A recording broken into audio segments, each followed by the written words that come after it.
I think we're live. And we are live. Yeah. It's my favorite hour of the week. It's a favorite hour of the week. Favorite. This is fun. And it's not just the gym weed or the Bang Energy. Gym weed, by the way. It's got ashwagandha in it. This is the stuff that I'm taking in the afternoon now. Isn't ashwagandha supposed to have a calming effect? It does. So you have the caffeine and the ashwagandha. So you're like just too hyper to care. I'm like, I'm anxiety-free, but energy-filled. It's like doing a bit of this while also doing that. Like, it's weird. It's like doing coke and smoking a bone at the same time. It just cancels each other out. You're like, I feel normal now. I feel great. Oh, my God. We're 48 seconds into our live, and we are already talking about illicit drugs. Like, this is great. This is fun. Absolutely. It's an adaptogen. Jose V, you are correct. They all come from plants. It's all natural. That's right. It massages the pineal gland. Is apparently I don't know. My son sells this stuff, so okay. When we said massage the pineal gland, I was like, we're gonna get banned from YouTube now.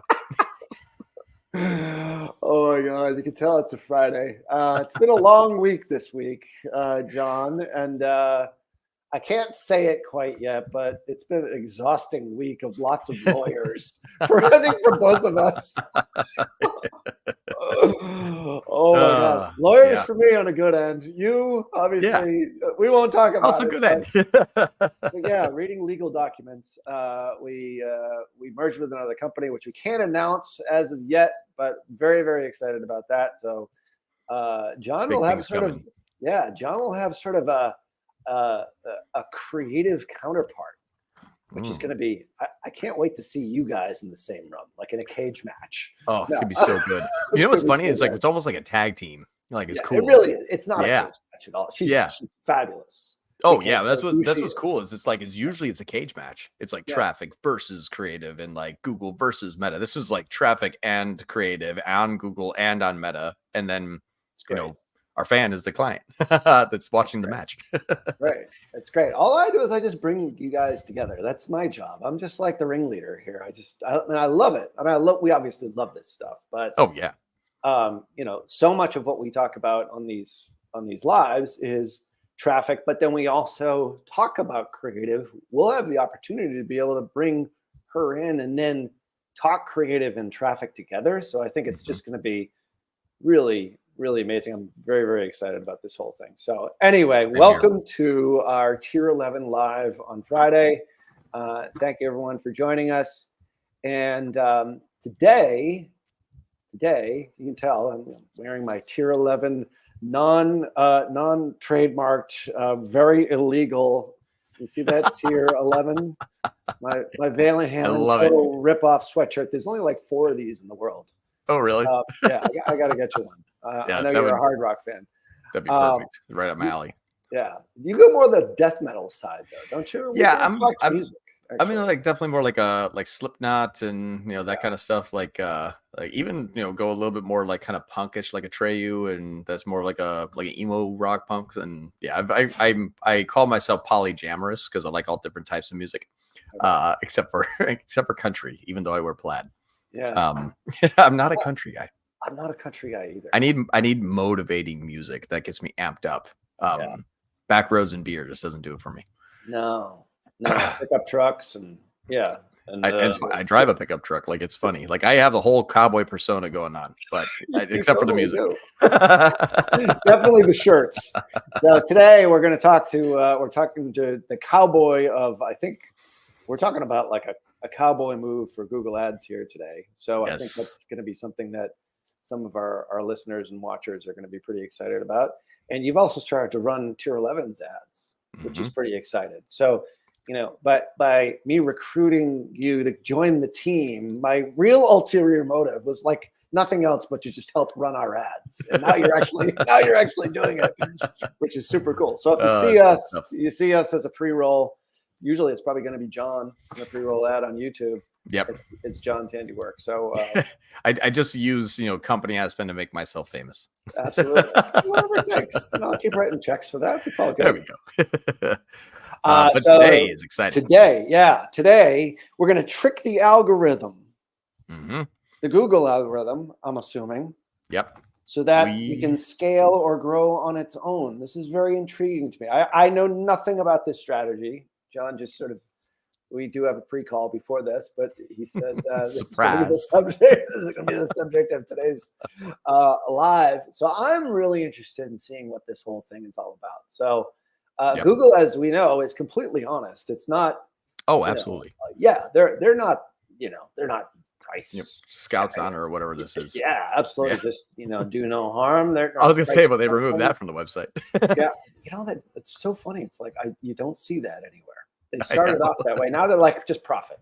Profit. It went from do no harm to our stock price.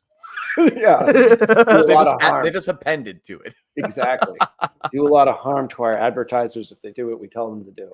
Well, they optimized their feed title. I get it. Yeah, they changed the title. Yeah, it's true. It's funny. We're on a sales call, which is so cool. Like we both really enjoy sales calls. Like we have a great VP of sales, but one of the things that they talked about is they really resonated with the idea that there is price fixing that goes on with Google, and it really is. It's not like a true auction. No. And we're diving even deeper into the reasons why you could actually pay a higher price for a less valuable lead now in an auction. Like we're going, like we started to like kind of trail down the rabbit hole, and we uncovered some amazing stuff.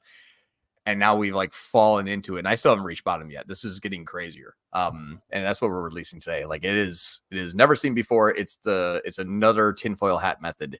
Sweet. And I have a case study, which is my best way for me to kind of share this information with the world. And it is eye-opening. It is insane. It's fun.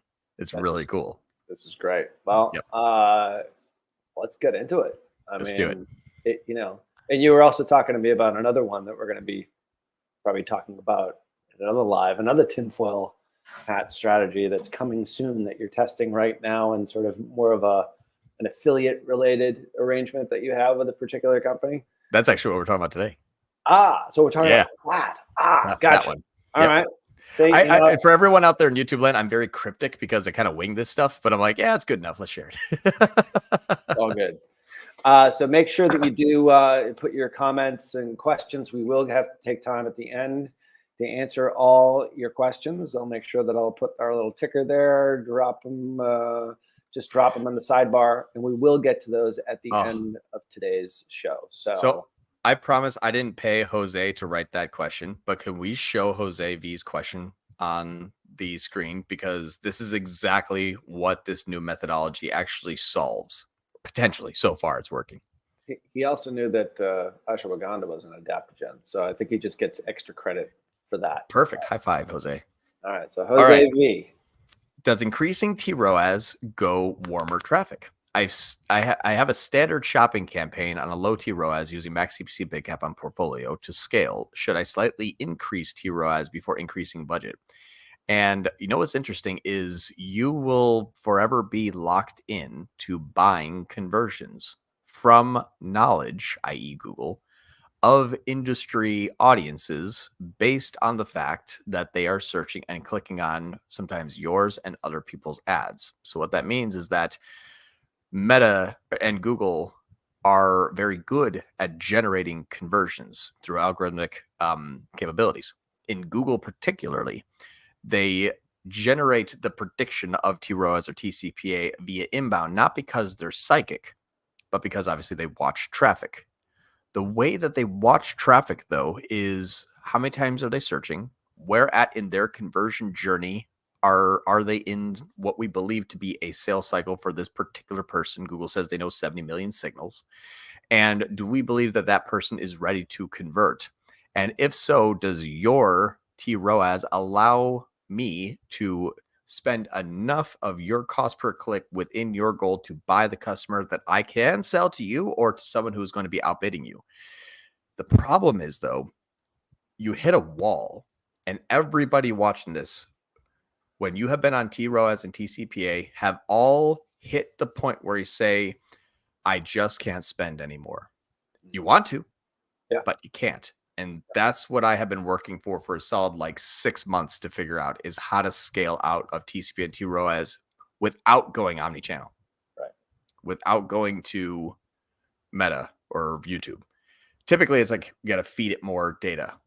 I've been able to figure out a way to clone campaigns using the same keywords with different match types and different budgets and different bidding strategies in order to feed itself. It's really cool. Yeah. So we become our own little spy with Google, and we get to tag the people first, or at least identify the people first, and we're first to add those users to our own RLSA. So this will solve for that issue, because that issue right there is impossible to solve as long as it is inbound and as long as Google is depicting who they can identify. You can teach Google for your account specifically, and that's what we're going to do today. Really fun stuff. Yeah, it's gonna get nerdy. So put on your tinfoil hats. So a question, and I'm just gonna hide Jose's question for right now. At what point in spend is it? This is probably an it depends answer, but and of course it depends upon the TAM in most cases. Like as far as monthly spend, where have you seen this? Like, what are the ranges? Like if I'm spending 10 grand a month and I'm like, I can't scale anymore, and that's it. Obviously smaller TAM versus I'm spending $1 million and I can't get any more. Or maybe, I'm just that much better if I'm spending $1 million than I am at 10,000. Like at what point in time do you kind of realize that you've hit that wall? Is there any benchmark that people should be on the lookout for in order to deploy some of these strategies? It's when this other campaign that you're going to run reaches a click share of 85%. And I'm spending 60 grand a month and I haven't broken into the 10% yet. These are people looking to go to college for a very specific industry. And I can't even get into 1/10 of the spend at 60K a month. So I think it's pretty high. Yep. How do you know that's 1/10? Well, I have click shares less than 10%. So somewhere less than 1/10. Gotcha. And it won't go lower. As low as it goes. It just says somewhere between 1 and 9. Right. So it could be 100th. Yeah. So you're getting a fraction. Right. Literally. Okay. Yep. But now what's funny is on my other campaign that has a restricted bidding strategy, I'm over 10%. So this is what's really cool. You'll be able to see the reason why you get stuck and how you can feed it. Got it. Yeah. I think that's going to be interesting for everyone on the call here today. So, well, let's get into it. All right. Perfect. So I guess I'm the producer, so I have to click on all the buttons here. It's a huge responsibility to share John Moran's screen here. All right. And like I said, make sure you drop your questions in wherever you are watching this. And we're live streaming to Facebook, LinkedIn, YouTube. I don't know why Twitter doesn't work. It's kind of strange. Because it's called X now. Yeah, it's because it's called X now. Maybe we just need to update our wrong URL. We keep trying to go to Twitter. Why is it not there? It keeps redirecting to this other site called X. We don't know why. All right. So definitely drop your comments in. We'll definitely have time to be able to do that at the end of today's show. So take it away, John. All right. So I'm going to share with you a little bit about what we were trying to do for a very long time. And what we have been trying to do is get our manual campaign or our TROAS campaign. We kept switching off between these two campaigns here to try to get one of them to scale profitably. We just couldn't do it. So when we're looking at our cost, I'm going to use all conversion value because everything just for what you'll see here is a importation of conversion action. So when I hit all conversion value, you'll be able to see that the conversion value is only featured one time in a very specific conversion action. I do that because typically if you look at all conversion value, you got add to carts, begin checkouts, or all the other stuff. This is a lead generation strategy. And this one here, for example, is only on offline imports. So it's very clean. We're just counting conversions in one and not counting conversions in the other. And you'll see why. But watch this. We were trying on a manual campaign. We're all right, we can get this thing to spend upwards to $2K per day, but we're at a 1x return, spending 22, making 21. That's not good.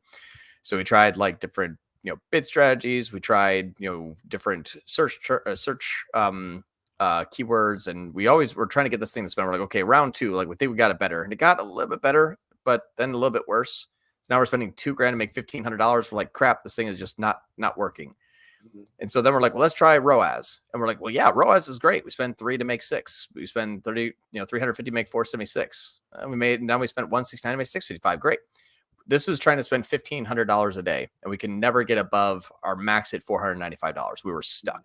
Like we just could not get this thing. So we're like, okay, switch back to manual. Like, let's try it again. We shut it off to ROAS, went back to manual. Okay, now we can scale, but now it is just not as profitable. So it went from, do you want profitability and low glass ceiling, or unlimited profitability, but unlimited spend? And your profit's only, maybe it's slightly better than your spend. So you don't have any sort of return. So you have to choose between, do you want traffic or do you want sales? And that's what Google has basically done. You want manual CPC? There's your traffic. You want sales? There's maximized conversions. Oh, you want profitable sales? There's ROAS, but you get your fair share. And that's what we got stuck in. This chart, I just want to point this out to anybody who's watching this, is that this shows like John Moran trying to figure it out. Like your red line is conversion value. Okay. Your blue line is cost. Like you couldn't figure this out. You started and this is marketing. This is advertising. We were on a client call this week. I was like, guys, this shit ain't easy. Like if it were, anyone could do it. A monkey could do it. Maybe back in real time 2015 on Facebook, like pretty much a monkey could do it. I mean, it was that easy. But not now. Like this is much harder to figure all this stuff out. But I just want to point out that like that's a significant period of time. And this is your back since June. So and by the way, this is your own money. Right? Because you're an affiliate here. This is you taking the hit. Yep. So this is exactly like this is now like trying to figure this out, because it's the same way that we work with like clients. Like it's unless it's gonna really work, I'm not gonna start to push and scale. And if we do, we're there for like 5 days. I'm like, okay, that didn't work. Another 5 days, okay, that didn't work. Like let's iterate quickly. But then you look at this graph over here on the right hand side where it's like, okay, $500 and $778, then $1,300 and $3,100. We got 1,400, and what sucks is yesterday we're still waiting for OIC to come in, so we're expecting it to be somewhere up in here, because that's what it looks like, the offline conversions. We just don't get that until 4 p.m. PT, which is 7 p.m. ET today. It takes about 24 full hours for offline imports to show up. But the cool part is we can actually scale now, and you can see that the revenue is getting much better. Okay. So the way that we are on this funnel, not to interrupt, but that's my job. Is that a lead for them, and being a former affiliate for years and years, like what is a lead? A submit form, or is it a qualification, or is it a sales qualified lead that actually talks to an individual? Like what is and then where do you get paid in that cycle? Yep. So without giving with too much secret sauce, is we generate leads of people who are wanting to go to college.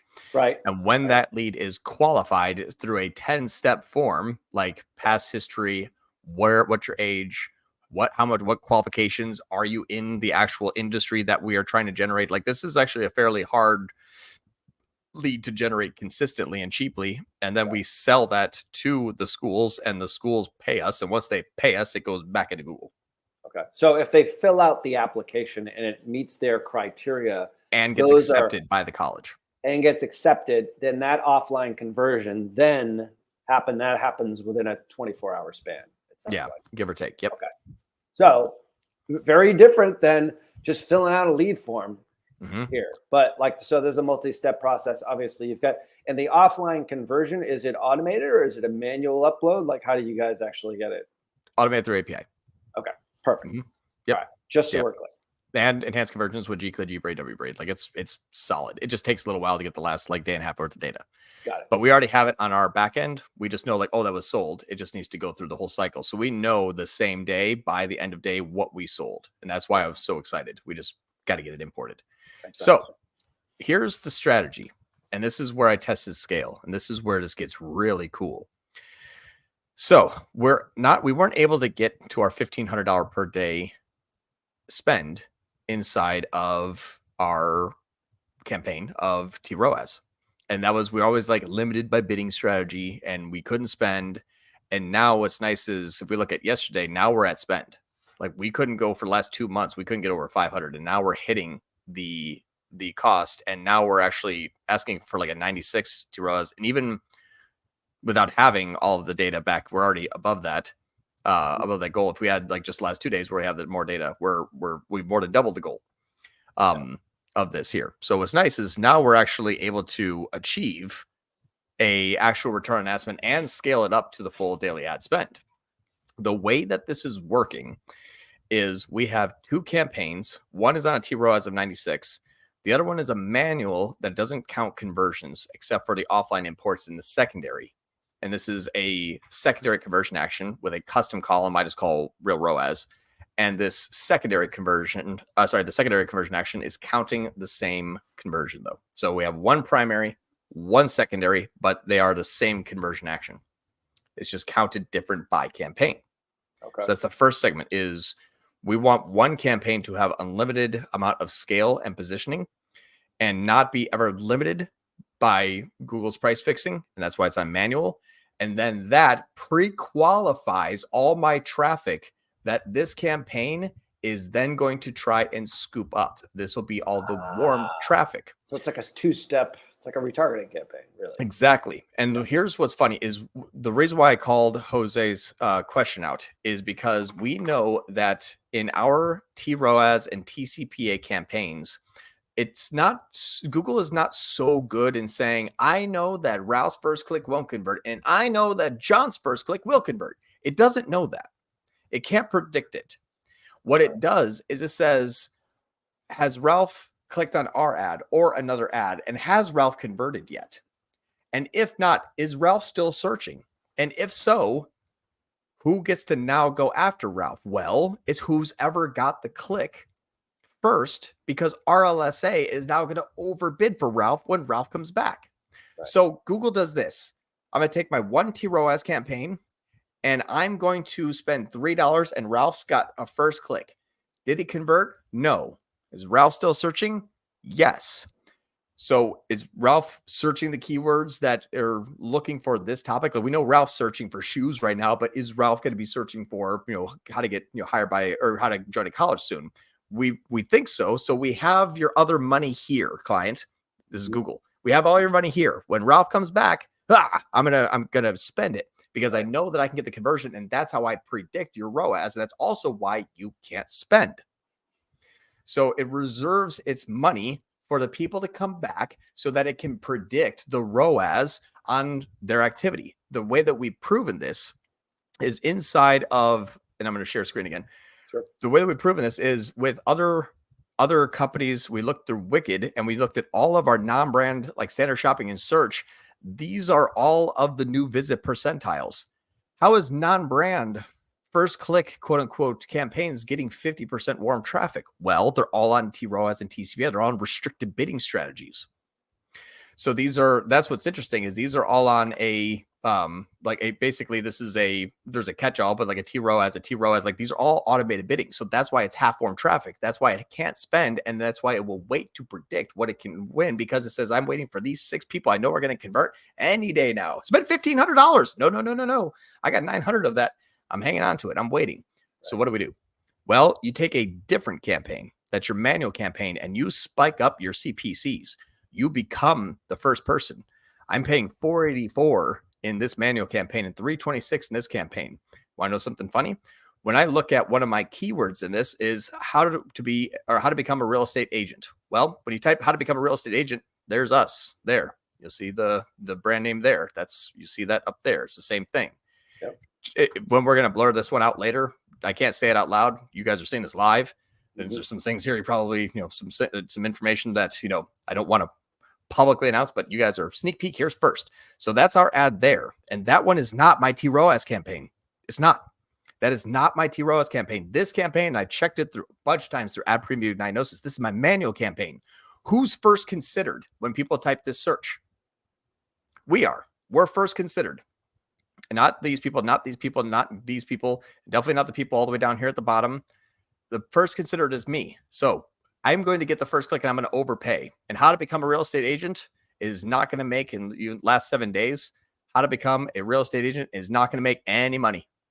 It will not. My ROAS is 0.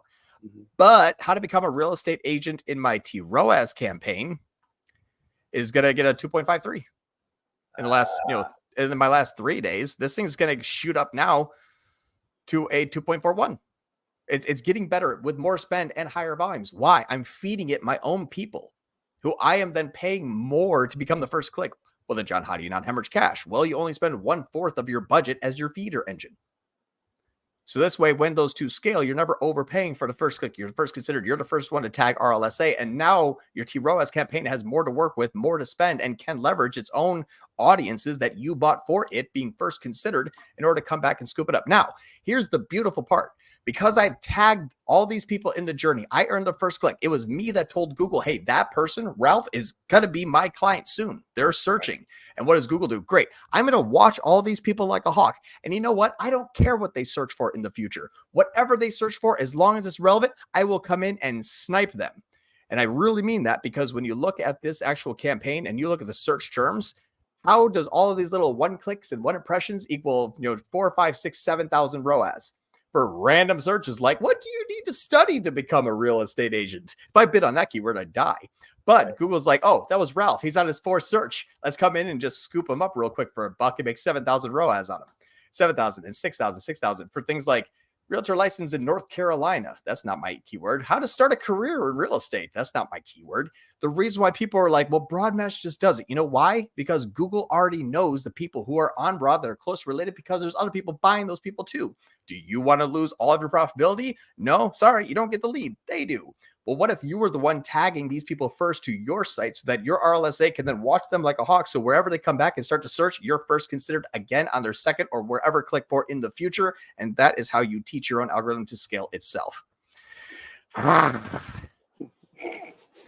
Some of our listeners might want to watch that at half speed. We have reverse engineered the Google again. So you're scooping up. I'm going to summarize. You're scooping up the first click, and then basically all those keyword phrases, those long tail keyword phrases, by the way, like when you were showing your screen. Yeah, I'll show it again. Yeah. Were you entering those in, or how were they appearing? No, so that's what's great is because I've already tagged people, my ROAS campaign says, all right, here's all of your broads. At least they're relevant. My other campaign with Max CPC, those are on exact, because I know those people will show intent. All I need to do is say, clone those keywords, make them into broad, because now I can scoop up all the people that you already have tagged in the first place. And now these search terms versus those keywords are nothing alike. Like Keller Williams Real Estate School, like shit. That is, it's close to real estate license, but I'm getting a 5,000 ROAS on them because I've already tagged them in a campaign.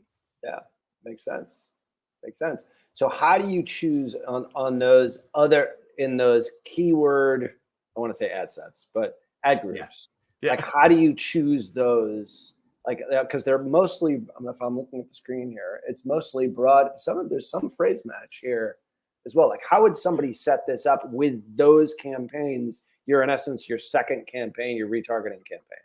Yep. So the first thing you want to do is put on your good marketer hat and say, what would people type in that would say, I'm interested in getting like, a qualified keyword. Now, I can't tell you the exact reason why these specific, like the word free is here. It has to do with things like grants and stuff like that. So it's very, very, very applicable to this client. So very applicable to this client. Think about what are some exact match keywords that you're like, if they type this in, like, damn, it has to work. Like, it really does. Like, I'll only get a collective 48%. I'm right. Sometimes I'm way off and not right a whole bunch more than I am my ROAS campaign, which is why it's going 5 times better at a 250 compared to my 50. Right. But I test these on like max clicks and manual CPC until I'm like, I know that these search terms here are good. And we've gone through a bit of a process. What I did is the first 45 days, I basically said everything that we've ever tried, look at the search terms that are generic enough that I can use broad, but with high intent enough that I can bid on exact. And then to say, okay, so, real estate classes. Yeah, we're trying to get people who want to sign up for real estate classes. Now, best real estate courses would have been a home run. They just weren't, this one didn't click.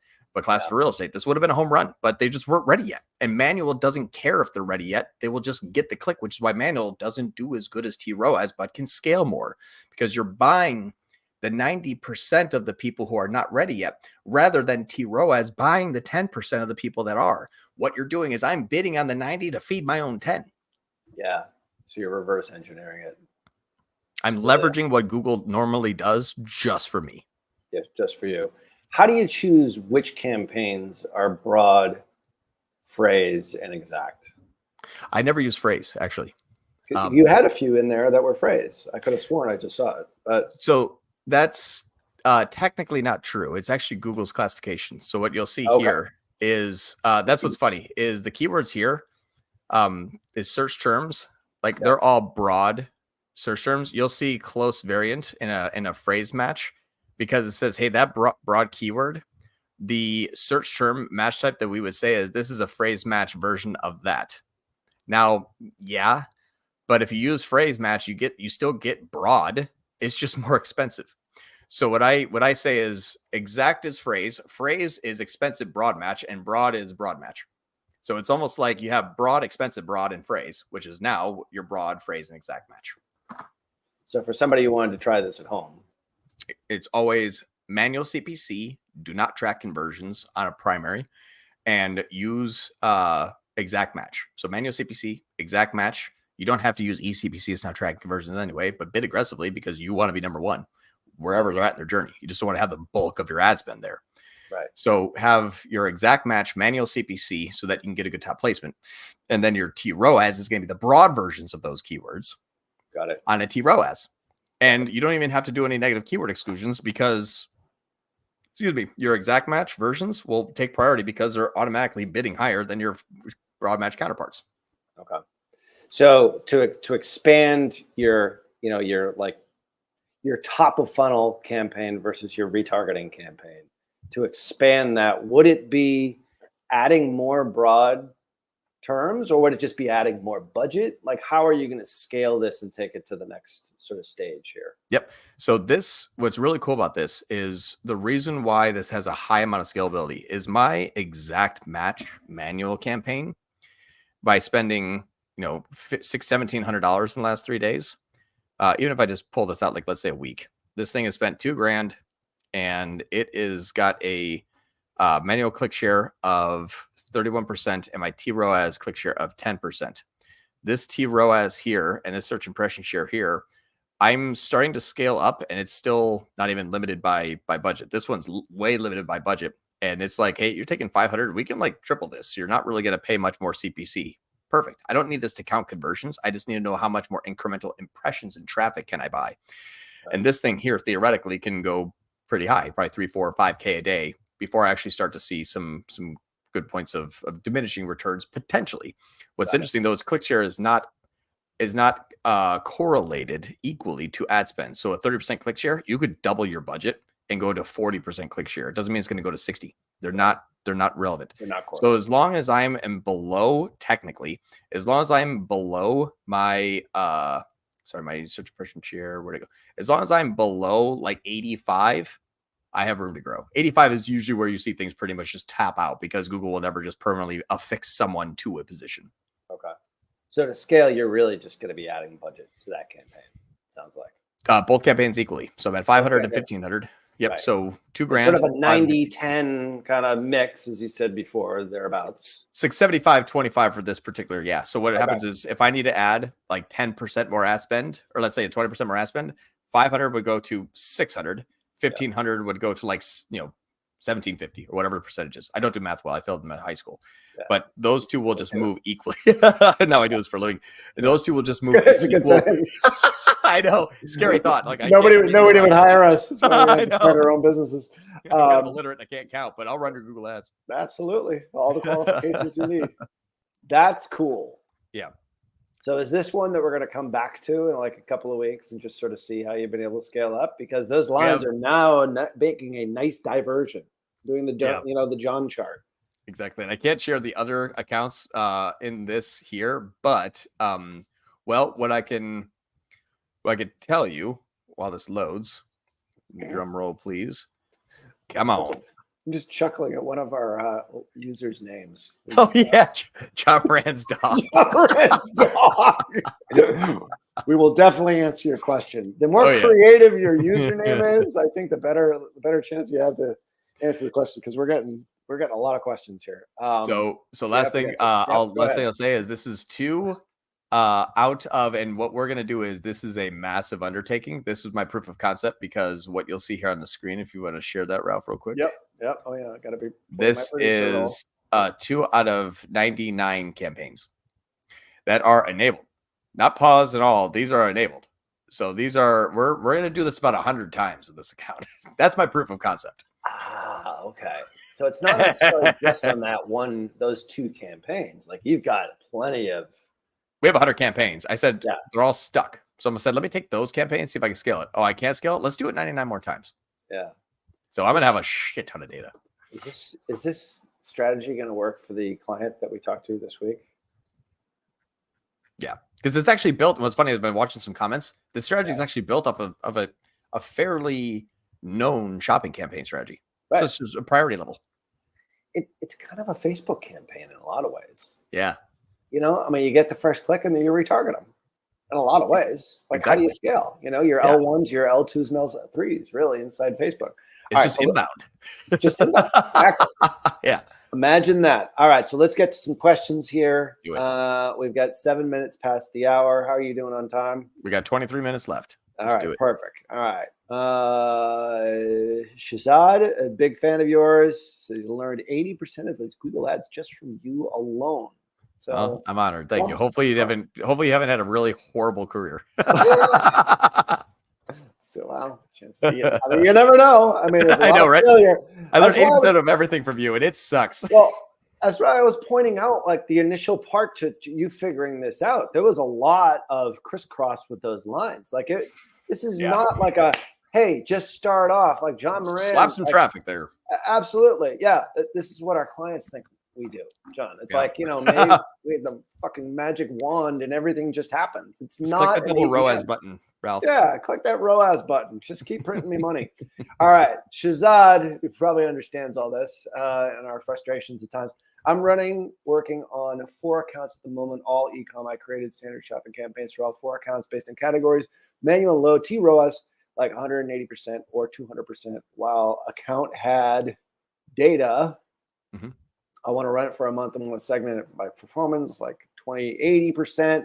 Is it a good idea if I put the performers in PMax? By the way, none of them advertise on other channels. If you don't have, so there's no, like, a few things.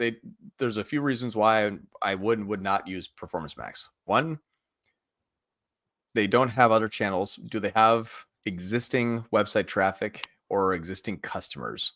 Those are things that PMax will go after that then mask what the real, quote unquote, I would say contribution margin, but let's just call it in-app ROAS.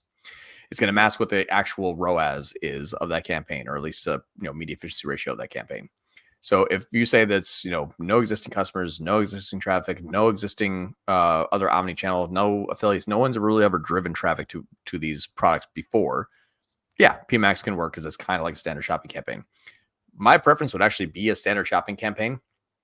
The reason why I would say that is because if you're running standard shopping, but also PMax just takes priority. So you have to run one or the other.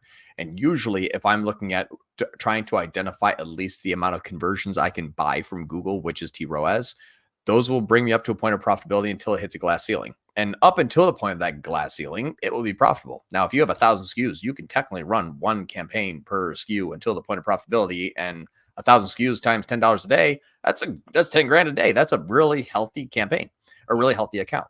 That's a lot of work, but I would say that there is a really deep analysis that you can do. So it's not just necessarily find Pareto's rule of like 80-20. You can go to the 100, find the 80, find the 20, and then take the 20, and then find the, those 20 individual campaigns, and then scale those up to a point of diminishing return, so that your spend is more like 50-50. You're just making 80% of your revenue from those 20. So I would say there's a bunch of different ways that you can carve this out. My opinion is running it as a one big campaign, find the creme de la creme, and then I would lock those into that campaign and take the other ones that weren't the 80 of those 20, move those into a new campaign, because if you want to take your best of the best and you move into another campaign, you're going to relearn, which is not a good idea. You're just going to stop and then restart again. So take the losers and stick them into their own campaign and then recycle that inventory. Just keep doing that until you have hyper segmentation. That'd be step one. Got it. Makes sense. So, yeah. Hey, Ollie. Hey, Ollie. Hello, sir. Boy. Yeah. Probably the best personal injury guy that I've ever met. And that's some really hard Google space. It's expensive too. Holy crap. Slip and fall keywords are like $900. I know. He's brilliant. Glad you could join us here today. Ollie, awesome to have you. Do we answer this one? Yeah, we answered this one. Sorry about that. Yeah. All right. Jose, thanks for asking the question. He's got his own tinfoil hat, apparently. Hey. As Jose V, like, all right, fantastic. This is all right. Arthur McClellan, this is amazing. I've been doing the same thing with Google Shopping. I have the first campaign, maximize clicks with 22,000 keywords, which earns the first click, and then a ROAS campaign that's open. He seems to agree with what you're saying here. I don't think there's really a question in there aside from what's interesting about this is I use that same strategy, but we leveraged it with a match type and a bidding strategy. So when Google Shopping, you get priority level. So it's real easy to say this one first, this one second, maybe not for the same keyword, maybe something very similar. So it's almost like a L1, 2, 3. Like there is the priority high, medium, low. So standard shopping, you can use priority high, medium, low, use different bidding strategies, same exact thing. That's what I use as the basis of this, because in Google, especially if you're using like broad match, it's like if you're on broad and it's automated, it just wins. It's like, not necessarily, because if you did want to exact match just those 5 exact match keywords into your broad, but still bid on those broad keywords, they're matching for everything else. And that's all I need it to be, is just relevant to the future that anybody else is going to search ever. So I'm like, perfect. So I needed that variation, but I couldn't figure this out. And I didn't see anybody else that figured this out, where it's like, hey, this is how you can develop your high, medium, low priority in search.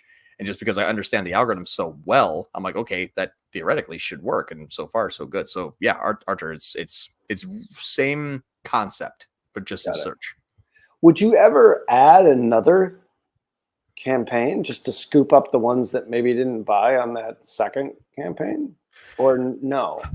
It's not something like it's hard enough to run them both at the same time. And you got to run like ad preview and diagnosis just to figure out if it's actually working. And I had to go from 2, 3, 4 up to $5 CPCs in my manual before it's like, okay, now you have enough money to run yourself. And it's not going to be like that every time. They're all going to have their own individual limits. But if you look at like I'm just going to do a Google search real quick, how to become a real estate agent. And I'm in Florida here. So unfortunately, can I share screen real quick? Yeah, do it. So I'm out of there we go. We're back on stage. Okay. So this one here, you're going to see that technically, when I say how to become real estate agents, both these will fire at the same time. Okay. Now my manual, we're only showing your ad occasionally because of your budget. Great. That's okay. I'm spending $500 a day. I'm capping it. I'm keeping it limited. As long as my other one, my ROAS is going to be working, but it's like, hey, your ad actually has a low ad rank for the search. Excellent. That's what I want. I don't want this to outrank this one. I want this one to take priority over that one when it knows it can get a conversion. And that's how we're leveraging that to snipe those people and get the 5, 6, 7,000 ROAS, singular impressions, singular click conversions. So that's how you kind of structure. It's like they both will run after the same exact way, but I'm feeding one more ad spend and I'm feeding the other one more CPC. And because they're different objectives, they're not competing against each other. Well, they are, but for different audiences. If Google says, I don't know anything about this person, let manual go do it. I'm not going to bid on it. I have a ROAS. I can't spend the money unless I know. Perfect. Yes. So check this out. Last thing I want to share screen, because this is just kind of doubles down. I didn't share this. If you look at the last like 3 days and we look at these campaigns here, it's so funny to me that I'm saying when you have a $4.56 CPC and basically a 59 ROAS, but my $3.23 one hit a 230. Same keywords. So the cheaper one gets a 7% conversion rate. and 233. This one's going to get probably like a 1.5% conversion rate. I don't know what it is, but I just don't track conversions, but I'm using the imports here. Right. So that's what's glorious about this is there is no conversions, but I'm spending 3 and 1,500, which means I get 7 and 1, which means I get 4 and 8. Perfect. I just need to be over a 1 for this particular client. So that's why they're fairly aggressive. Will you see impression share? How high will impression share go on your 85?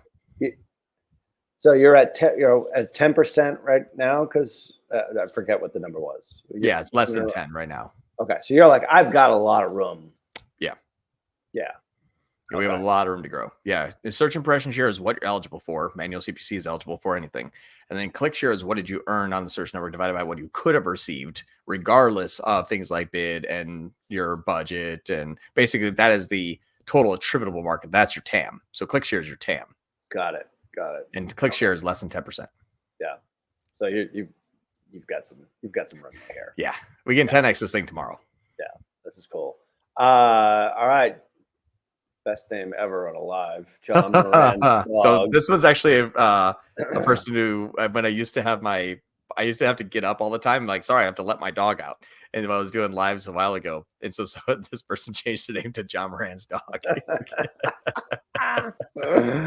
He's still here. He's 14. He's still here. He's sleeping right next to me. Doesn't need to get let out quite as much. Farting up a storm and killing me in this room. My 14-year-old dog. Yeah, a little less active probably at 14. All right. John Moran's dog says, when you run a non-brand standard shopping campaign, do you make the campaign colder by excluding existing buyers, customer lists, and site visitors? So I've tried every which way, shape, and form to do it because I'm, known as like a person that helped develop the MPIs globally, like things like NCAC and NMR and that kind of stuff. And because I was so obsessed with it, that was my number one goal to achieve. I was never able to get over a realistic this year over 20 to 30% match rates. And even Google can't even track all of the conversions if it gets a first click. It has even a worse time even understanding who it's coming from. So you can exclude existing buyers and customer lists and site visitors. My ultimate reporting, though, would be something like, Wicked, where it's like, okay, I know that's what the campaign is trying to do. I'm going to ignore the results from there and then go check and say, did it actually happen? When I started to do that, I realized I literally just stopped doing it.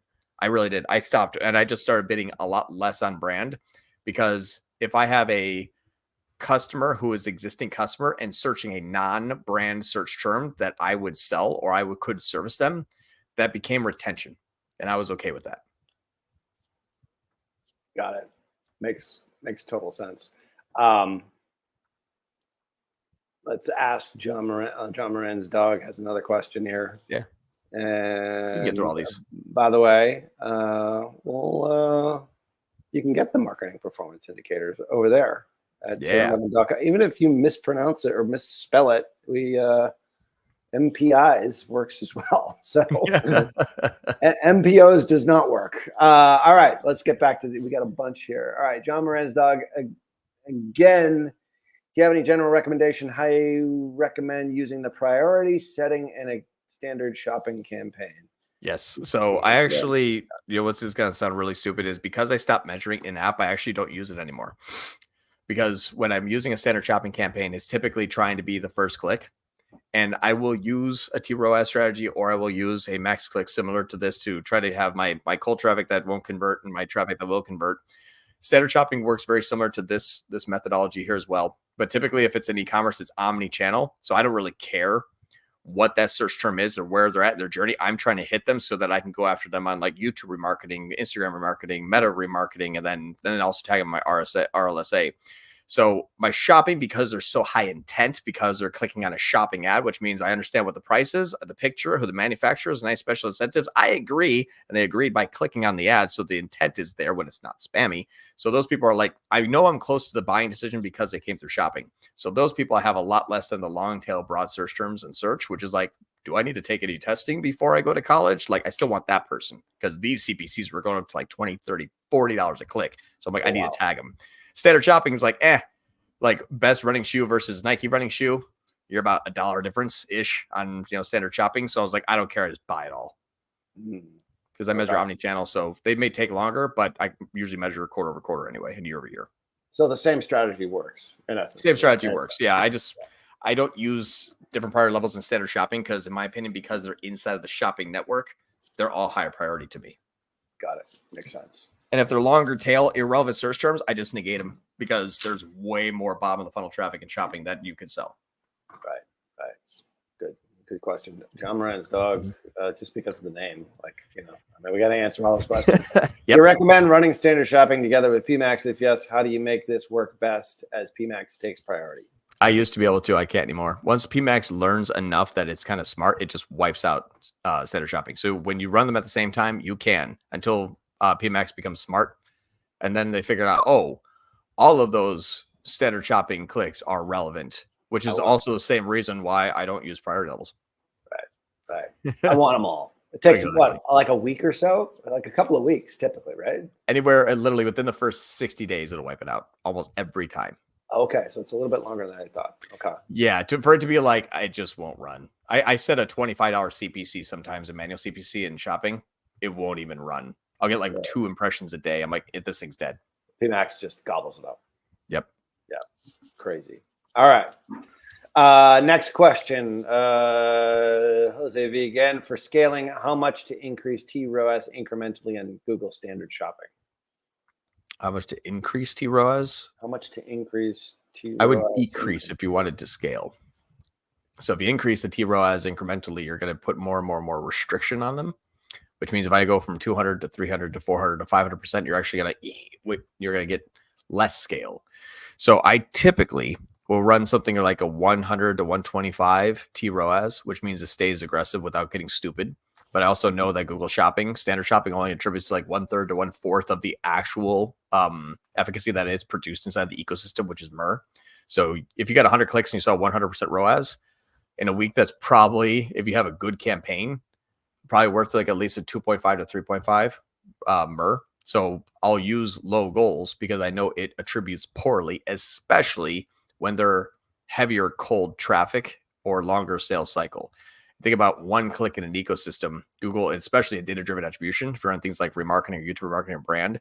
This is the first click in their entire journey, which means it's kind of susceptible to only earning max about 20% of the data-driven attribution. So even if you track everything perfectly and there's a 5-click sequence and you were the first click on standard shopping, unless they're continually searching non-brand keywords and clicking on your ad, which does happen, but not at the high level, especially at scale, you're still going to get they're only 30% of your total attribution inside of data-driven went to first click. So why give it a 300% ROAS goal, but only give it 1/3 of the credit? So you have to keep it low. Right. Makes sense.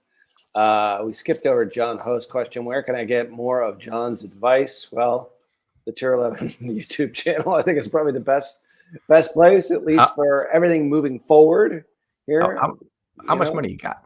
Yeah, it depends on how much money you got.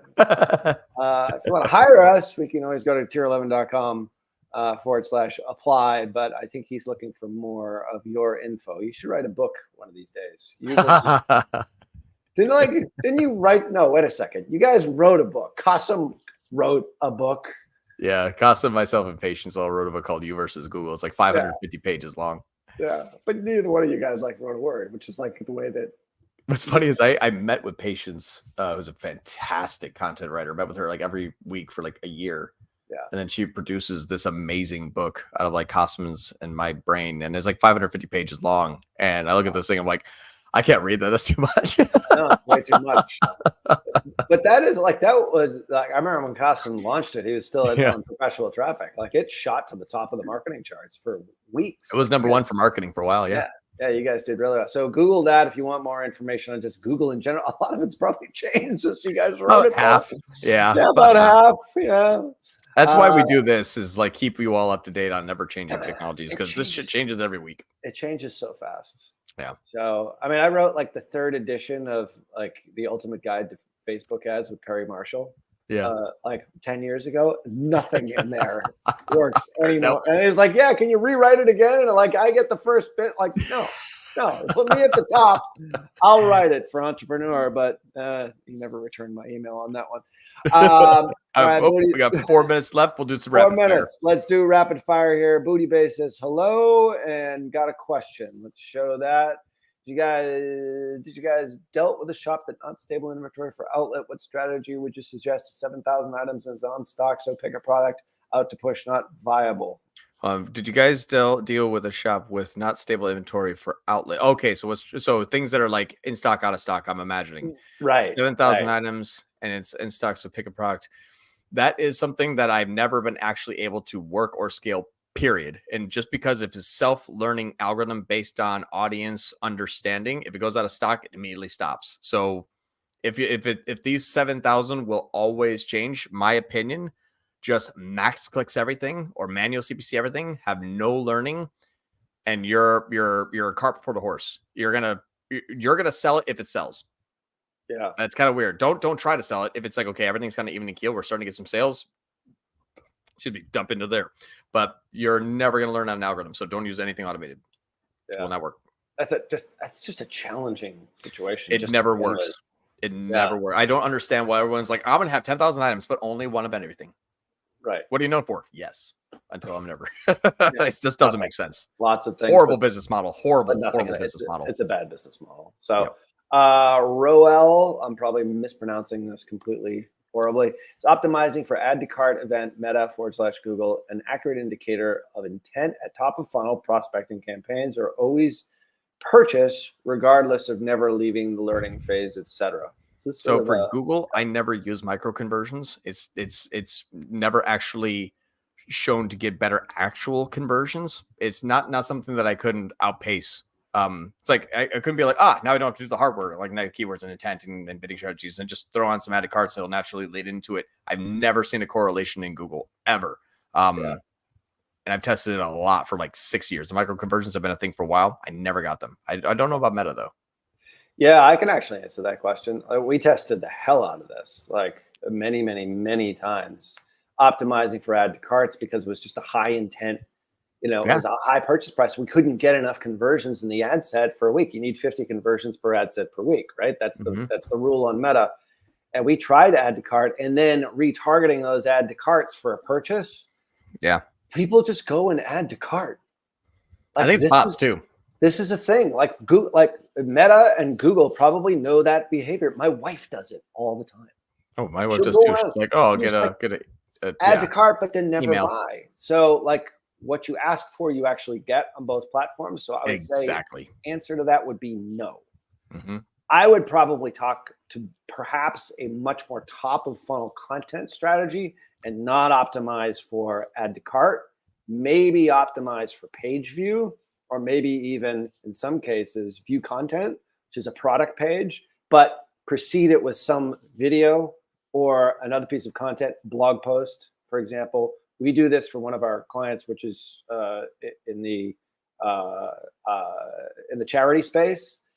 We basically target blog content, optimize for page view, then retarget those people who have watched the blog post for more than 10 seconds or scrolled halfway down the page. So anyway, makes sense. There are ways to do it. Archer, again, just want to get to these quickly. We're almost out of time. Yep. What's your opinion on clients that are not willing to make changes on their website? I'm running solid traffic on exact match. I can see the Microsoft Clarity recordings.